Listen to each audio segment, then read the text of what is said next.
Assalamu alaikum warahmatullah. Welcome to Sociology Classroom. Today we are discussing social classes in urban India. ഇന്ത്യയിലെ നഗരപ്രദേശങ്ങളിലെ social ക്ലാസ്സുകൾ ഏതൊക്കെയാണ് എന്നാണ് നമ്മൾ ഇന്ന് ഡിസ്കസ് ചെയ്യാൻ പോകുന്നത്. അപ്പോൾ അതിലെ ഒന്നാമത്തെ ക്ലാസ് എന്ന് പറയുമ്പോൾ 5 ക്ലാസ്സുകളാണ് അതിലുള്ളത്. അത് ഏറ്റവും first class commercial and industrial class ആണ്. ബ്രിട്ടീഷുകാരുടെ കാലഘട്ടത്തിലാണ് ഇന്ത്യയിൽ ഈ കൊമേഴ്ഷ്യൽ ആൻഡ് ഇൻഡസ്ട്രിയൽ ക്ലാസ് എന്നുള്ളൊരു വിഭാഗം ഉണ്ടായി വരുന്നത്. അർബൻ സോഷ്യൽ ക്ലാസ്സുകൾ ഒട്ടുമിക്കതും തന്നെ ബ്രിട്ടീഷുകാരുടെ കാലഘട്ടത്തിലാണ് ഉണ്ടായി വരുന്നത്. Under the British rule production in India were production for market. ബ്രിട്ടീഷുകാരുടെ കാലഘട്ടത്തിൽ ഇന്ത്യയിൽ ഉൽപ്പാദനം എന്ന് പറഞ്ഞിട്ടുണ്ടെങ്കിൽ അത് മാർക്കറ്റിന് വേണ്ടിയുള്ള ഉൽപ്പാദനമായിരുന്നു. So there is an internal market expand. ഇന്ത്യയിലെ ഇൻറ്റേർണൽ മാർക്കറ്റ്, ആഭ്യന്തരമായ മാർക്കറ്റ് എക്സ്പാൻഡ് ചെയ്ത് ആൻഡ് ഒരു ട്രേഡേഴ്സ് എന്നുള്ളൊരു കച്ചവടക്കാർ എന്നുള്ള ഒരു ക്ലാസ് അവിടെ ഡെവലപ്പ് ചെയ്യുന്നുണ്ട്. അതുപോലെ തന്നെ സൈമിൾട്ടേനിയസ് ആയിട്ട് ഒരു എക്സ്റ്റേണൽ മാർക്കറ്റും ഇന്ത്യയിലുണ്ടായി. അഥവാ ഇന്ത്യയിൽ ഉൽപ്പാദിക്കപ്പെടുന്ന അല്ലെങ്കിൽ ഇന്ത്യയിൽ റോ മെറ്റീരിയലുകളും ഉൽപ്പന്നങ്ങളും വിദേശത്തേക്ക് കയറ്റുമതി ചെയ്യുന്ന, അതുപോലെ തന്നെ വിദേശത്തു നിന്ന് വസ്ത്രങ്ങളൊക്കെ ഇറക്കുമതി ചെയ്യുന്ന ഒരു വിഭാഗം, ഇൻറ്റേർണൽ ആയിട്ടുള്ള എക്സ്പോർട്ടും ഇമ്പോർട്ടും ചെയ്യുന്ന മർച്ചൻറ്റ് കച്ചവടക്കാർ, അങ്ങനെ ഒരു വിഭാഗം കൂടി ഇന്ത്യയിലുണ്ടായി. ഈ രണ്ട് പ്രോസസ്സുകളും ഇന്ത്യയിൽ ഒരു പുതിയ ക്ലാസ് ഉണ്ടാകാൻ വേണ്ടി സഹായിച്ചു. അതിനെയാണ് നമ്മൾ this led to emergence of a commercial middle class. ഒരു കൊമേഴ്ഷ്യൽ മിഡിൽ ക്ലാസ് എന്ന് പറയുന്നത് തന്നെയാണ്. ഇതുപോലെ തന്നെയാണ് ബ്രിട്ടീഷുകാരുടെ കാലത്താണ് ഇന്ത്യയിൽ ഇൻഡസ്ട്രിയലൈസേഷൻ എക്സ്പാൻഡ് ആവുന്നത്, തുടങ്ങുന്നത്. അപ്പം അത് ഏതൊക്കെ മേഖലകൾ ഇൻഡസ്ട്രിയലൈസേഷൻ വന്നോ അവിടേക്ക് ഒരു കൊമേഴ്ഷ്യൽ അല്ലെങ്കിൽ ഇൻഡസ്ട്രിയൽ മിഡിൽ ക്ലാസ് ഉണ്ടായിട്ടുണ്ട്. ഉദാഹരണമായിട്ട് പ്ലാന്റേഷൻ, തോട്ട മേഖലയിൽ കോട്ടൺ അഥവാ ഈ തുണി തരങ്ങളൊക്കെ, ജൂട്ട്, കോട്ടൺ എന്ന് പറഞ്ഞാൽ പരുത്തി, കോട്ടൺ ആണെങ്കിൽ ജൂട്ട്, ചണം, മൈനിങ്, ഖനനങ്ങൾ, ഇരുമ്പയിലൊക്കെ ടാറ്റയൊക്കെ ഉണ്ടാകുന്ന ഈ കാലഘട്ടത്തിലാട്ടോ. അതുപോലെ തന്നെ a new class as mine owners, mill owners, അങ്ങനെ പിന്നെ പ്ലാന്റേഷൻ എസ്റ്റേറ്റ് മുതലാളിമാരായിട്ട്, അതുപോലെ തന്നെ മില്ലുകളുടെ മുതലാളിമാരായിട്ട്, മൈനുകളുടെ മുതലാളിമാരൊക്കെ ആയിട്ട് പുതിയൊരു ക്ലാസ് ഉണ്ടായി വന്നു. Economically socially the class become strongest class in India. ഇതാണ് ഇന്ത്യയിലെ ഏറ്റവും ശക്തരായ, സാമ്പത്തികമായിട്ടും സാമൂഹികപരമായിട്ടും ഏറ്റവും ശക്തരായ ക്ലാസ് പറഞ്ഞാൽ ഇവരായിരുന്നു. ദെൻ അടുത്തതാണ് കോർപ്പറേറ്റ് സെക്ടർ. കോർപ്പറേറ്റ് ക്ലാസ് എന്നാണ് നെക്സ്റ്റ് പറയുന്നത്. കോർപ്പറേറ്റ് സെക്ടർ എന്ന് പറഞ്ഞാൽ all private firms can be classified in two. ഇന്ത്യയിലുള്ള എല്ലാ പ്രൈവറ്റ് സെക്ടറുകളെയും നമുക്ക് രണ്ടായിട്ട് തരംതിരിക്കാം. ഒന്ന് individually owned and collectively owned. ഒന്ന് ഒരു വ്യക്തി ഒറ്റയ്ക്ക് ഉടമസ്ഥപ്പെടുത്തുന്നതും, മറ്റൊന്ന് ഒരു കൂട്ടം ആളുകൾ കളക്റ്റീവായിട്ടും ഉടമസ്ഥപ്പെടുത്തുന്നതും. Collectively owned firms further classified in two. Collectively ഈ ഓൺഡ് ആയിട്ടുള്ളത് നമുക്ക് വീണ്ടും ക്ലാസിഫൈ ചെയ്യാം. Partnership firms, joint stock companies and cooperatives. അതിൽ പാർട്ട്ണർഷിപ്പ് എന്ന് പറഞ്ഞാൽ നമുക്ക് മനസ്സിലാകും പങ്കാളിത്തത്തോടെ. അതുപോലെ തന്നെ കോഓപ്പറേറ്റീവ് പറഞ്ഞാൽ സഹകരണ സംഘങ്ങളാണ് ഉദ്ദേശിക്കുന്നത്. അതല്ലാതെ ജോയിൻറ്റ് സ്റ്റോക്ക് കമ്പനീസ് എന്നൊരു വിഭാഗമുണ്ട്. ഇതിനെയാണ് നമ്മൾ കോർപ്പറേറ്റ് സെക്ടർ എന്ന് പറയാം. ജോയിൻറ്റ് സ്റ്റോക്ക് കമ്പനീസ് എന്ന് പറഞ്ഞിട്ടുണ്ടെങ്കിൽ നമ്മൾ ഒരു കാര്യത്തിലേക്ക് പൈസ ഇൻവെസ്റ്റ് ചെയ്തുകൊണ്ട് നമ്മൾ അതിൻ്റെ എന്താ പറയുക നടത്താൻ വേണ്ടി വേറെ ആളുകളെ ഏൽപ്പിക്കുന്ന, സ്റ്റോക്ക് മാർക്കറ്റൊക്കെ ഉപയോഗിച്ചുകൊണ്ട് കമ്പനി നടത്തുന്നതിനെയാണ് നമ്മളെന്താ പറയുക, ജോയിൻറ്റ് സ്റ്റോക്ക് വെഞ്ചേഴ്സ് അല്ലെങ്കിൽ ജോയിൻറ്റ് സ്റ്റോക്ക് കമ്പനീസ് ഓർഗനൈസേഷൻ എന്നൊക്കെ പറയുന്നത് അതിനെയാണ്. ഇന്ത്യയിലെ ഇപ്പോഴുള്ള മിക്കവാറും എല്ലാ കമ്പനികളും ജോയിൻറ്റ് സ്റ്റോക്ക് വെഞ്ചേഴ്സുകളാണ് എന്നും കൂടി നമ്മൾ കൂട്ടത്തിൽ മനസ്സിലാക്കുക. ഇത് ഇന്ത്യയിൽ ഏറ്റവും കൂടുതൽ ഡെവലപ്പ് ആവുന്നത് പോസ്റ്റ് ഇൻഡിപെൻഡൻസ് ആണ്, അഥവാ സ്വാതന്ത്ര്യത്തിന് ശേഷമുള്ള കാലഘട്ടത്തിലാണ്. ഇന്ന് ഇന്ത്യയിലെ ഒരു പ്രധാനപ്പെട്ട സെക്ടർ ആണ് കോർപ്പറേറ്റ് സെക്ടർ, കോർപ്പറേറ്റ് ക്ലാസ്സുകൾ എന്നുള്ളത്. ദെൻ പ്രൊഫഷണൽ ക്ലാസ്സും ഇന്ത്യയിൽ ആരംഭിക്കുന്നത് ബ്രിട്ടീഷുകാരുടെ കാലഘട്ടത്തിൽ തന്നെയാണ്. British rule required cadres of trained Indians in modern law, technology, medicine, economics, administration and other services. ബ്രിട്ടീഷുകാർക്ക് അവർക്ക് ആവശ്യമുള്ള എല്ലാ വിഭവങ്ങളും ഇന്ത്യയിൽ കൊണ്ടുവരിക എന്നുള്ളത്, എല്ലാ ആളുകളെയും ഇന്ത്യയിലേക്ക് കൊണ്ടുവരിക എന്നുള്ളത് നടക്കുന്ന കാര്യമല്ല. അതുകൊണ്ട് ബ്രിട്ടീഷുകാരൊരു രാജ്യത്ത് കോളനി ഉണ്ടാക്കുമ്പം പരമാവധി അവിടുത്തെ വിഭവങ്ങളായിരുന്നു അവർ ഉപയോഗിച്ചു കൊണ്ടിരുന്നത്. അതിന് വേണ്ടിയിട്ട് അവരെന്ത് ചെയ്തു, modern education introduced modern education in ഇന്ത്യയിൽ മോഡേൺ എഡ്യൂക്കേഷൻ. കാരണം അവർക്ക് ആവശ്യമായിട്ടുള്ള ടെക്നീഷ്യൻസിന് ആവശ്യമുണ്ട്, മെഡിസിനൽ പ്രാക്ടീസിന് ആവശ്യമുണ്ട്, സാമ്പത്തിക വിദഗ്ധരെ, എക്കണോമിക്സ്റ്റുകൾ ആവശ്യമുണ്ട്. അതുകൊണ്ട് അവരുടെ ഭരണത്തിലേക്ക് തന്നെ വിദ്യാഭ്യാസമുള്ള ആളുകളെ ആവശ്യമുണ്ട്. അതിന് വിദ്യാഭ്യാസമുള്ള ഇന്ത്യക്കാർ തിരഞ്ഞെടുക്കാൻ വേണ്ടി ഇന്ത്യയിൽ അവർ കോളേജുകളും അതുപോലെ സ്കൂളുകളൊക്കെ സ്ഥാപിച്ചു. This lead formation of A professional class. ഇതാണ് ഇന്ത്യയിൽ പ്രൊഫഷണൽ ക്ലാസ് രൂപീകരണത്തിന് സഹായമായത്. ഇന്ത്യയിലെ ടിപ്പിക്കൽ മിഡിൽ ക്ലാസ് എന്ന് പറയുന്നത് ഈ പ്രൊഫഷണൽ ക്ലാസ്സുകളാണ്. The professional class comprise of modern lawyers, doctors, teachers, managers and other working on modern commercial and other enterprises. അപ്പോൾ അത്രയും നിൽക്കട്ടെ. ഈ മോഡേൺ പ്രൊഫഷണൽ ക്ലാസ് എന്ന് പറഞ്ഞാൽ അതിൽ ലോയേഴ്സ്, നിയമജ്ഞരുണ്ട്, വക്കീലന്മാരുണ്ട്, ഡോക്ടേഴ്സ് ഉണ്ട്, അധ്യാപകരുണ്ട്, മാനേജർമാരുണ്ട്, അതുപോലെ മോഡേൺ കൊമേഴ്ഷ്യൽ സെക്ടറിൽ വർക്ക് ചെയ്യുന്ന മറ്റ് ആളുകളൊക്കെ ഉണ്ട്. അതുപോലെ തന്നെ official functioning in the state administrative machinery, engineers, technologists, scientists, journalists and so on. അതുപോലെ തന്നെ ഭരണകൂടത്തിൻ്റെ, രാജ്യത്തിൻ്റെ ഭരണ സംവിധാനത്തിൽ പ്രവർത്തിക്കുന്ന ഉദ്യോഗസ്ഥന്മാർ, എൻജിനീയർമാർ, ടെക്നോളജിസ്റ്റുകൾ, സയൻറ്റിസ്റ്റുകൾ, ജേർണലിസ്റ്റുകൾ അങ്ങനെ തുടങ്ങി ഒരു ഉപരിവർഗം ഉൾപ്പെടുന്നതിനെയാണ് നമ്മൾ എന്ത് പറയുക, പ്രൊഫഷണൽ ക്ലാസ് എന്ന് പറയുന്നത്. ഈ പ്രൊഫഷണൽ ക്ലാസ്സിന് പല പ്രത്യേകതകളുണ്ട്. Number of professionals in post-independence India is increased considerably. ബ്രിട്ടീഷുകാർക്ക് ശേഷം, ഇന്ത്യ സ്വതന്ത്രമായതിനു ശേഷം പ്രൊഫഷണൽ ക്ലാസിൻ്റെ എണ്ണത്തിൽ വലിയ വർധനവുണ്ടായിട്ടുണ്ട്. There is a deep hierarchy exist among professional class. ഇതാണ് ഏറ്റവും പ്രധാനപ്പെട്ട ഒരു പോയിന്റ്. പ്രൊഫഷണൽ ക്ലാസ് എന്ന് പറയുമ്പോൾ അവരിൽ എല്ലാവർക്കും ഒരേ ജീവിത നിലവാരമല്ല ഉള്ളത്, എല്ലാവർക്കും ഒരേ സാമൂഹിക സ്റ്റാറ്റസ് അല്ല ഉള്ളത്, സോഷ്യൽ സ്റ്റാറ്റസ് ഒക്കെ വ്യത്യാസമുണ്ട്. അതിനൊരു കാരണം പ്രൊഫഷണൽ ക്ലാസ്സിൽ ഒരു ഡീപ്പ് ഹയറാർക്കി നിലനിൽക്കുന്നുണ്ട്. അതിൽ ഉയർന്ന ഉദ്യോഗസ്ഥന്മാരും താഴ്ന്ന ഉദ്യോഗസ്ഥന്മാരുണ്ട്. ഇപ്പം പത്രത്തിൻ്റെ കാര്യം എടുക്കുകയാണെങ്കിൽ പത്രത്തിൽ വർക്ക് ചെയ്യുന്ന സാധാ ജേർണലിസ്റ്റിനും അതുപോലെ തന്നെ അതിൻ്റെ ചീഫ് എഡിറ്റർക്കും ഉള്ള പദവി, സോഷ്യൽ സ്റ്റാറ്റസും എക്കണോമിക് ഇൻകമും വ്യത്യാസമുണ്ട് എന്നുള്ളതാണ്. അപ്പോൾ ഒരു ഡീപ്പ് ഹയറാർക്കി ഈ പ്രൊഫഷണൽ ക്ലാസ്സിൻ്റെ ഇടയിലുണ്ട്. അവർ ഒരിക്കലും ഹൊമോജിനിയസ് ആയിട്ടുള്ള ഒരു ക്ലാസ് അല്ല, ഒരു ഗ്രൂപ്പ് അല്ല പ്രൊഫഷണൽ ക്ലാസ്. പക്ഷേ അങ്ങനെയൊക്കെയാണെങ്കിലും ഇന്ത്യയുടെ പൊതുബോധം, നമ്മുടെ സമൂഹത്തിൻ്റെ പൊതുബോധം നിയന്ത്രിക്കുന്നത് എപ്പോഴും മിഡിൽ ക്ലാസ് ആണ്.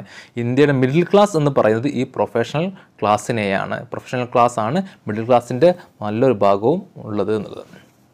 Then fourth class, petty traders, shop keepers and unorganised workers.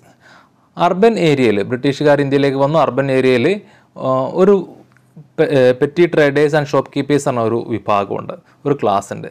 ഈ ക്ലാസ് ഇന്ത്യയിൽ അർബനൈസേഷൻ്റെ ഭാഗമായിട്ട് ടൗണുകളും അതുപോലെ തന്നെ സിറ്റികളൊക്കെ ഉണ്ടായി വരുന്നതിൻ്റെ ഭാഗമായിട്ട് ഉണ്ടായതാണ്.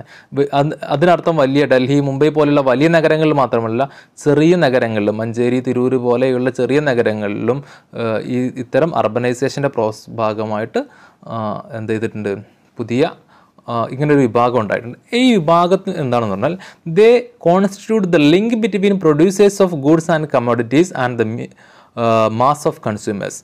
ഈ നഗരം എന്ന് പറയുമ്പോൾ അവിടെ ഒരുപാട് ആളുകളുണ്ട്, അവർക്ക് ഒരുപാട് ആവശ്യങ്ങളുണ്ട്. ഈ ആവശ്യങ്ങളെല്ലാം നിറവേറ്റാൻ അവർക്ക് സ്വന്തമായിട്ട് സാധിക്കില്ല. അങ്ങനെ അവർക്ക് സ്വന്തമായിട്ട് അവരുടെ ആവശ്യങ്ങൾ നിറവേറ്റാൻ സാധിക്കാത്തത് കൊണ്ട് തന്നെ ഈ ആവശ്യങ്ങൾക്ക് അവർക്ക് മറ്റുള്ളവരെ ആശ്രയിക്കേണ്ടി വരുന്നു. അങ്ങനെ ആശ്രയിക്കുമ്പം അതിലേക്ക് വന്ന ഒരു വിഭാഗമാണ് നമ്മളിപ്പം പറയുന്ന പെറ്റി ട്രേഡേഴ്സും ഷോപ്പ് കീപ്പേഴ്സും ഒക്കെ.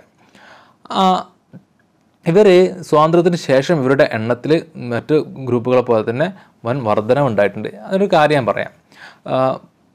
എന്താണെന്ന് വെച്ചാൽ ഗ്രാമപ്രദേശങ്ങളിൽ സ്വാഭാവികമായിട്ടും അവിടുത്തെ പോപ്പുലേഷൻ ഇൻക്രീസിനെ കൊണ്ടും ജോലിയില്ലായ്മയെ കൊണ്ടും ഗ്രാമപ്രദേശങ്ങളിൽ നഗരത്തിലേക്കുള്ള കുടിയേറ്റം, മൈഗ്രേഷൻ കൂടി. അങ്ങനെ മൈഗ്രേഷൻ കൂടി സിറ്റിയിലേക്ക് വന്നപ്പം അവർക്ക് കണ്ടെത്താൻ പറ്റിയ ഒരു തൊഴിലാണ് ഇത്തരം link between the consumers and the producers എന്നുള്ളത്. ആ പ്രൊഡ്യൂസേഴ്സിൻ്റെ, ഉൽപ്പാദകരുടെയും അതുപോലെ തന്നെ കൺസ്യൂമേഴ്സിൻ്റെ ഇടയിൽ നിന്നുള്ള ഒരു ലിങ്കായിട്ട് പ്രവർത്തിക്കുക എന്നത് അവർക്ക് ചെയ്യാൻ പറ്റിയ ഒരു തൊഴിലാണ്. അപ്പോൾ അവർ ചെറിയ ഷോപ്പുകൾ ഇട്ടിട്ടും അതുപോലെ തന്നെ ചെറിയ ചെറിയ എന്തെങ്കിലും കോട്ടേജ് ഇൻഡസ്ട്രി അല്ലെങ്കിൽ പിന്നെ എന്തെങ്കിലും സർവീസൊക്കെ ആയിട്ടും ചെറിയ ബിസിനസ് നടത്തുന്ന രീതിയിലൊക്കെ അവർ മാറുകയുണ്ടത്.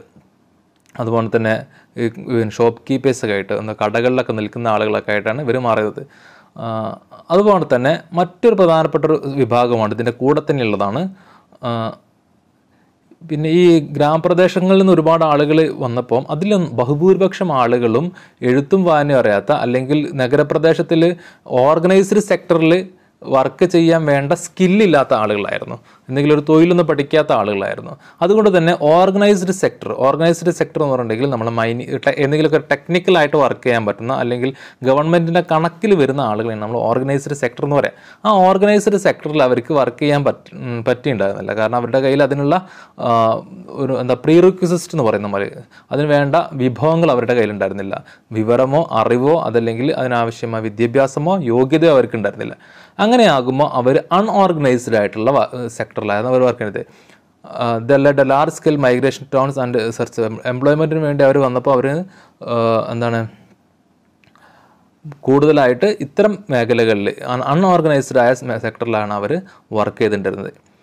ഈ അൺഓർഗനൈസ്ഡ് സെക്ടറിൽ വർക്ക് ചെയ്ത ആളുകളും കൂടിയാണ് നമ്മുടെ ഈ 4ാമത്തെ ക്ലാസ്സിൽ petty traders, shop keepers and unorganised workers എന്നുള്ളതിൽ വരുന്നത്. അപ്പം അവർ മാനുവൽ വർക്കേഴ്സായിരുന്നു അധികം. They worked in unorganised sector such as manual labourers എന്ന് പറഞ്ഞിട്ടുണ്ടെങ്കിൽ ശാരീരിക അധ്വാനമുള്ള ജോലി ചെയ്യുന്ന ആളുകൾ. ദിസ് ക്ലാസ് കംപ്രൈസ് ഈ നമ്മളിപ്പം പറഞ്ഞ 4ാമത്തെ ക്ലാസ് തന്നെ this class comprise on one hand self employed petty shop keepers, ഒന്ന് ആൻഡ് ട്രേഡേഴ്സ്, വെൻഡേഴ്സ്, ഹോക്കേഴ്സ്, സ്വന്തമായിട്ട് ജോലി കണ്ടെത്താൻ പറ്റുന്ന ആളുകൾ ഒരു ഭാഗത്ത്, മറ്റൊരു ഭാഗത്ത് അൺസ്കിൽഡായിട്ട് അല്ലെങ്കിൽ സെമി സ്കിൽഡായിട്ട് സ്കില്ലുകൾ ഇല്ലാത്ത നൈപുണ്യം ഒരു പ്രത്യേക തൊഴിലിൽ നൈപുണ്യമില്ലാത്ത എന്ത് ജോലിയും ചെയ്യുന്ന ഇൻഫോർമൽ സെക്ടറിൽ ഉള്ള അല്ലെങ്കിൽ അൺഓർഗനൈസ്ഡ് സെക്ടറിലുള്ള അസംഘടിത തൊഴിലാളികൾ ആണ് മറ്റൊന്ന്. ഈ 2 വിഭാഗം കൂടി കൂട്ടിയിട്ടാണിത്. ഇതാണ് അർബനിലെ ചേരി പ്രദേശങ്ങളിലൊക്കെ താമസിക്കുന്ന ആളുകൾ മിക്കവാറും ഇത്തരം ആളുകളാണ് എന്നുള്ളതാണ് അതിൻ്റെ ഒരു പ്രത്യേകത. The last class, working class. Origin of working class traced back to ബ്രിട്ടീഷുകാരുടെ കാലത്താണ് ഇന്ത്യയിൽ വർക്കിംഗ് ക്ലാസ്, തൊഴിലാളി വർഗം എന്നൊരു വിഭാഗം ഉണ്ടാകുന്നത്. It is direct result of modern industries, railways and plantation established in India during British period. നമ്മൾ നേരത്തെ പറഞ്ഞു ഒരു ഇൻഡസ്ട്രിയൽ ക്ലാസ് ഉണ്ടായപ്പോൾ അവിടെ എന്തോ പ്ലാന്റേഷനിലും അതുപോലെ തന്നെ ഇൻഡസ്ട്രിയൊക്കെ ഉണ്ടായപ്പോൾ അതിൻ്റെയൊക്കെ മുതലാളിമാരായിട്ടുണ്ടായിരുന്നു. മുതലാളിമാരുണ്ടാകുന്നിടത്തുനിന്നുണ്ടാകും തൊഴിലാളിമാരുണ്ടാകും. അങ്ങനെ റെയിൽവേയുടെയും ഇൻഡസ്ട്രിയുടെയും പ്ലാന്റേഷൻ്റെയൊക്കെ അവിടെയൊക്കെ വർക്ക് ചെയ്യുന്ന ആളുകളെ നമ്മൾ മോഡേൺ വർക്കിംഗ് ക്ലാസ് എന്ന് പറയുന്നത്. Indian working class formed predominantly out of pauperised peasants and ruined artisans. ഇന്ത്യയിലെ വർക്കിംഗ് ക്ലാസ് എന്ന് പറഞ്ഞിട്ടുണ്ടെങ്കിൽ അവർ പ്രാഥമികമായിട്ട് പ്രിഡോമിനൻ്റ്ലി അവർ കഷ്ടപ്പെട്ട എല്ലാം നഷ്ടപ്പെട്ടു പോയ പാപ്പരായ പെസൻസ് കർഷകരോടും അതുപോലെ തന്നെ റൂയിൻഡ് ആർട്ടിസൻസും നശിച്ചു പോയ കലാകാരന്മാരൊക്കെ ഉണ്ടാവുമല്ലോ, ആർട്ടിസൻസ് എന്ന് പറഞ്ഞാൽ കരകൗശല വിദഗ്ധർ, അവരൊക്കെയാണ് പിന്നീട് ഈ വർക്കിംഗ് ക്ലാസ് ആയിട്ട് ഇന്ത്യയിൽ മാറുന്നത്. അവരൊക്കെ ജോലി തേടി സിറ്റിയിൽ വന്നിട്ട് ഇത്തരം മൈനുകളിലും പ്ലാന്റേഷൻ തോട്ടങ്ങളിലൊക്കെ അവർ വർക്ക് ചെയ്തു എന്നുള്ളതാണ്. A large proportion of them remained indebted because of their inability to maintain themselves and their families. ഒരു വലിയൊരു വിഭാഗം അതിൽ ആളുകൾ വർക്കിംഗ് ക്ലാസ്സായി മാറിയെങ്കിലും അവർക്ക് അവരുടെ നഷ്ടപ്രതാപം തിരിച്ചു പിടിക്കാൻ പറ്റില്ല. അവർ വീണ്ടും കടത്തിൽ തന്നെയായിരുന്നു ഉണ്ടായിരുന്നത്. കാരണം അവർക്ക് അവരുടെ ഫാമിലിയെ നോക്കാൻ പോലുള്ള ഏണിങ്സ് അവരുടെ ഇതിൽ നിന്ന് കിട്ടിയില്ല എന്നുള്ളതാണ് സത്യം.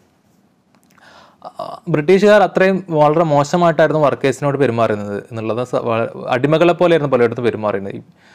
Hard conditions of workers led to emergence of trade unions. ഇങ്ങനെ വർക്കേഴ്സിനോടുള്ള ഈ വിവേചനത്തിൻ്റെ കാരണം കൊണ്ട് തന്നെ ട്രേഡ് യൂണിയനുകൾ, തൊഴിലാളി സംഘടനകൾ ഇന്ത്യയിൽ ഉണ്ടാകാൻ തുടങ്ങി. Attitudes of state towards working class change after independence. പക്ഷേ സ്വാതന്ത്ര്യത്തിന് ശേഷം ഇവരോടുള്ള ആറ്റിറ്റ്യൂഡ് മാറിയിട്ടുണ്ട്. Several laws were passed to safeguard വർക്കേഴ്സിൻ്റെ സേഫ് ഗാർഡിന് വേണ്ടി, അവരുടെ സംരക്ഷണത്തിന് വേണ്ടി ഒരുപാട് നിയമങ്ങൾ പാസ്സാക്കി. പക്ഷേ 1991 new economic policy and structural adjustment programme, ഇന്ത്യയിൽ ഗ്ലോബലൈസേഷൻ ഇന്ത്യയിലേക്ക് വരുന്നതിൻ്റെ ഒരു ഇംഗ്ലീഷ് പേരാണെന്ന് വിചാരിച്ചാൽ മതി.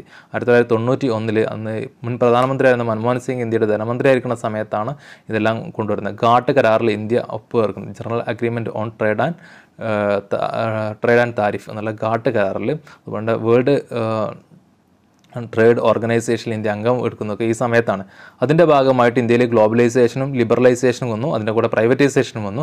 അപ്പം ഈ ഇൻഡസ്ട്രികൾക്ക് ഇവിടെ വ്യവസായം തുടങ്ങാനുള്ള കാര്യങ്ങളൊക്കെ ഉദാരമാകുന്നതിൻ്റെ ഭാഗമായിട്ട് എല്ലാം തുറന്നിട്ടു. So there is less emphasise on regulation of labour and employment condition. അപ്പം തൊഴിലാളികളുടെ കണ്ടീഷനിലൊക്കെ അവർക്കുള്ള ജോലി സംരക്ഷണത്തിൻ്റെ കാര്യത്തിലായാലും അതുപോലെയുള്ള കാര്യങ്ങളിലൊക്കെ അവർ വളരെ കുറച്ച് ഇമ്പോർട്ടൻ്റ് കൊടുത്തിട്ടുണ്ടായിരുന്നുള്ളൂ. അത് trend were against the interest of working class. അത് വർക്കിംഗ് ക്ലാസ്സിൻ്റെ ഇൻട്രസ്റ്റിന് എതിരായിട്ട് ഭവിച്ചു എന്നുള്ളതാണ്. അപ്പോൾ അവിടെ സംഭവിക്കുന്നത് ഇന്ത്യ സ്വാതന്ത്ര്യത്തിന് ശേഷം തൊഴിലാളികൾക്ക് അനുഗുണമായിട്ടായിരുന്നു ഇന്ത്യയിൽ ഉണ്ടായിരുന്നെങ്കിൽ പിന്നീട് അത് തൊഴിലാളികൾക്ക് അനുഗുണമല്ലാത്ത രീതിയിൽ മാറുകയാണ് പിന്നീട് ചെയ്യുന്നത്. ഇത്രയും ആണ് നമുക്ക് നമ്മുടെ അർബൻ സോഷ്യൽ ക്ലാസ്സുകൾ എന്നുള്ളത്. അപ്പോൾ കാര്യങ്ങൾ എല്ലാവർക്കും മനസ്സിലായി വിചാരിക്കുന്നു. നോട്ട് ചെയ്ത് പഠിക്കുക. ഇൻഷാ അല്ലാഹ്. അസ്സലാമു അലൈക്കും വറഹ്മത്തുള്ളാഹി.